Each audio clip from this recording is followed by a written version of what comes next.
Ladies and gentlemen, there's something really interesting about Democratic Congressman Jeff Van Drew switching to the Republican Party. Really, he's becoming a Trump Republican. You don't go from, President Trump is a lot closer. Really, in prison reform legislation, he has an anti-interventionist foreign policy. He's a lot closer to an establishment Democrat, what you would think of an establishment Democrat, than a Tea Party Republican. He just is. The media has always painted Trump as, oh my God, this extreme, he's an orange menace. It's not true. It's not true. So the interesting thing about Jeff Van Drew is that he's not going to, a Republican in New Jersey is not going to be that different from a Democrat in Alabama. Of course, they'll be different on maybe 3 or 4 issues. But on a whole lot of issues, they're not going to be that different.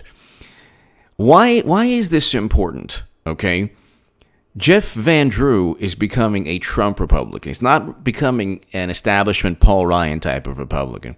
Trump Republican wants a great economy, wants a scaled-back U.S. foreign policy, will vote on things like prison reform legislation and criminal justice reform, will vote against the Trans-Pacific Partnership.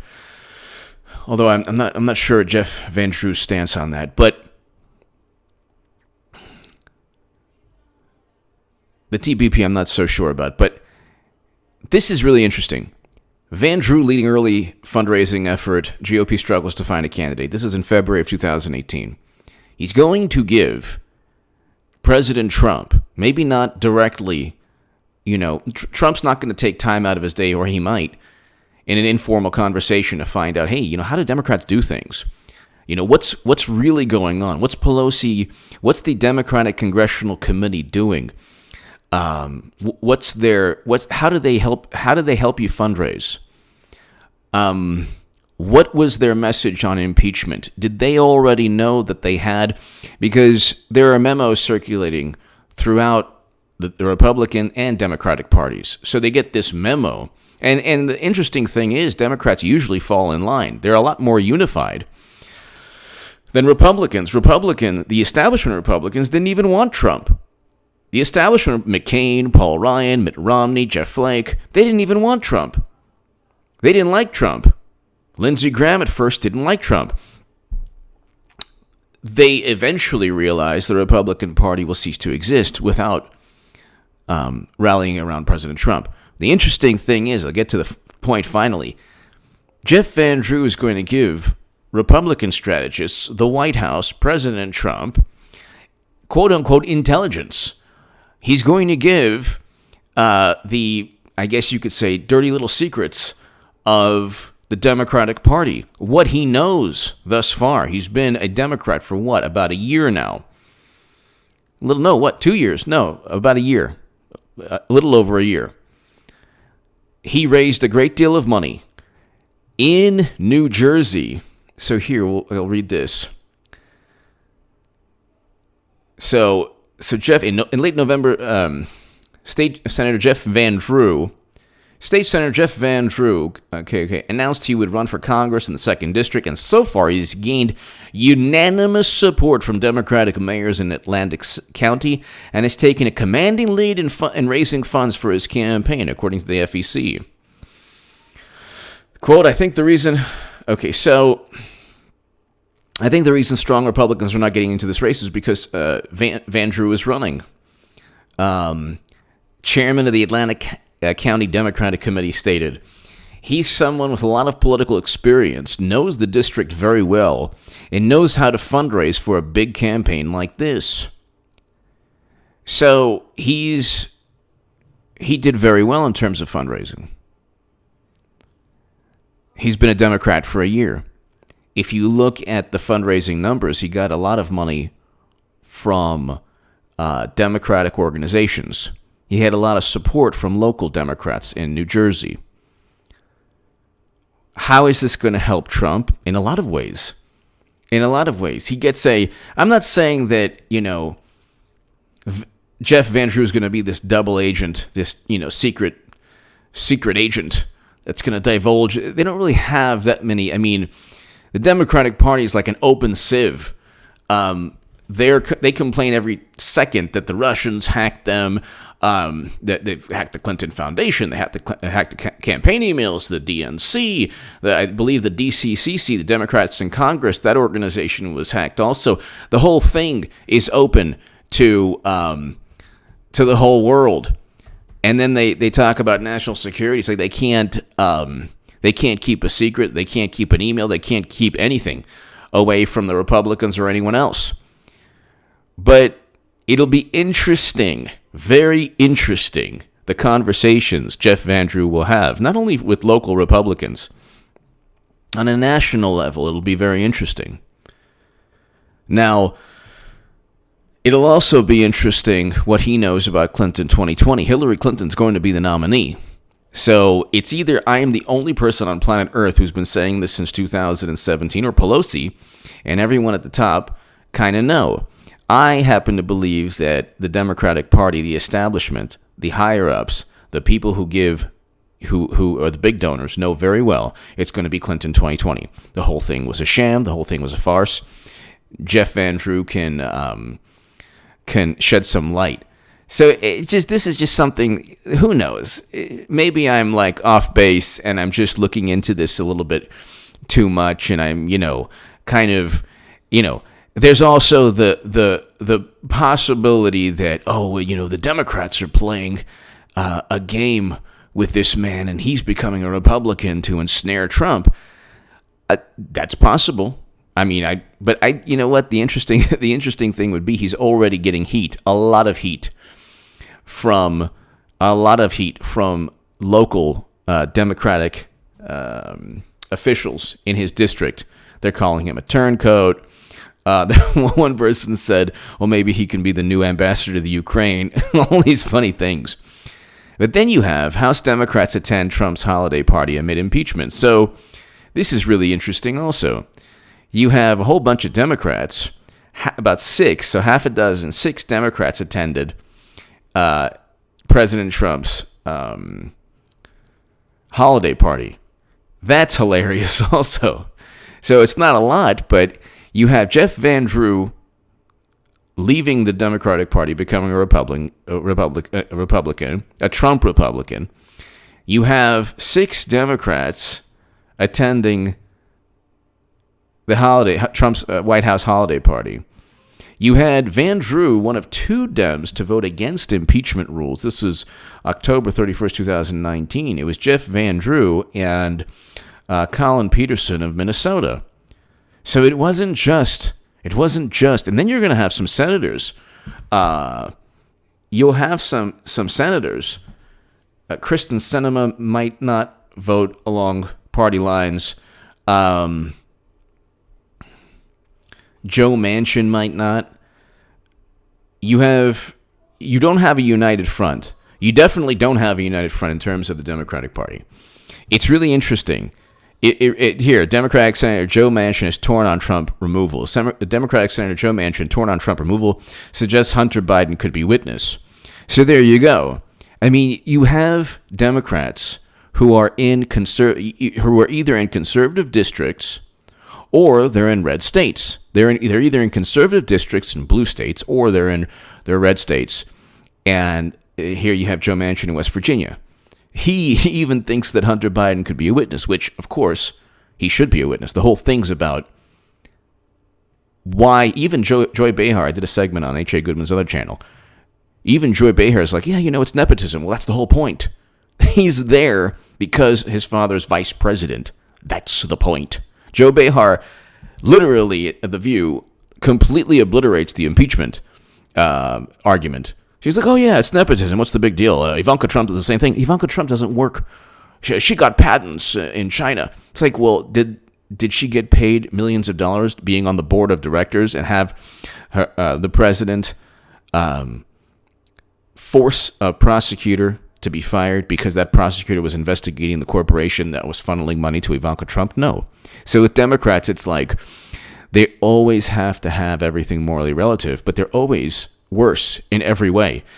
This era of politics, this era of American politics, Democrats are infinitely more corrupt. infinitely more, from cheating Bernie Sanders to blaming Russia, finding nothing. They're not even impeaching Trump on anything to do with the Mueller probe, which is hilarious. They spent 3 years talking about, oh, the shoe's going to drop. Trump is on the ropes. Oh, my God. Oh, my God. It's the end of the presidency. They couldn't find anything. They could not find anything. They don't even have all the 34 indictments. Oh, my God. Oh, my God. Well, why don't you impeach him based on what you found? What about the obstruction of justice? They can't even impeach because nothing. They found nothing. And then you get the rebuttal is, well, what about these contacts? So you can have contacts with people in Russia. It's not against the law. Democrats are hilarious. They allow 20% of U.S. uranium capacity to be sold to a Kremlin-owned company. Eventually, a Kremlin-owned company. Putin's like laughing all the way to the bank. And Democrats are like, we're the tough ones. We're the hawks against Russia. President Obama has told Mitt Romney that the 80s want their foreign policy back. They're the biggest hypocrites. I mean, Democrats are the biggest hypocrites. And they've convinced their voters. So with Bernie Sanders, there was a moment, a split second in time, where Bernie Sanders actually stood for something, and he had crossover appeal. There were Republicans who were like, I like your foreign policy. Conservatives who were like, I can see myself voting for Bernie Sanders. No more. He has zero crossover appeal now. Now he's pandering. The guy can't even spend 24 hours with an endorsement because he's frightened off by people who are upset on social media. So. But there was a moment where where Bernie Sanders stood for something. When I was the biggest Bernie Sanders booster on the internet, according to the Huffington Post, and the unofficial scribe of Sanders' most hardcore voters, according to the Washington Post, I became a Trump supporter because I want to scale back U.S. foreign policy in addition to other reasons. I was against the Trans-Pacific Partnership. I want a great economy, which is what's taking place right now. I want a president Trump is the first president to step foot in North Korea. Wages are up. I mean, we can go on and on. The job numbers have been fantastic. So it's like, I don't have Twitter. I do not have Twitter. I don't have social media. But then I see on Stephen King, the great author Stephen King, he's like, you have no honor to Trump. I'm like, what? What? This is interesting. Even like people who are, have done great things, great authors. Like, what is it that Trump, aside from his personality, what would a person like Stephen King, does he want? Like he writes about horror.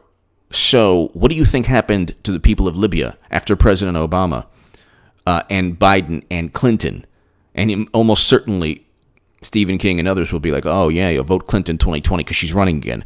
What kind of horror, what kind of just tragedy, what kind of untold, unspeakable barbarism took place in Libya after President Obama? I guess, the best type of leader, president for liberals and all the enlightened authors and, Hollywood and, novelists like Stephen King. They're okay with President Obama. And they're, I guess, okay with Bush. I don't know what Stephen King's views on Bush are.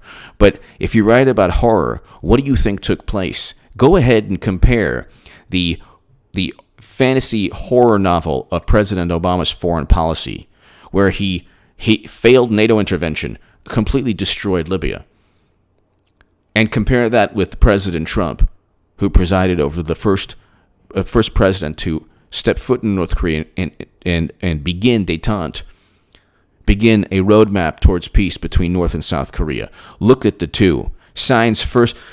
You want to talk about horror? Okay. Mass incarceration, where people are serving long sentences for minor drug offenses. That happened under the Clintons. Oh, the fictional characters in a Stephen King novel. Reality is who is engaged in greater treachery. And then you have President Trump, who signed the First Step Act. You could just write a T-chart and compare Democrats versus Trump, or Clinton and President Obama versus Trump. $10 billion raised in Haiti. Where is that money? Okay, we can go on forever. A top secret intelligence on servers outside of the United States government.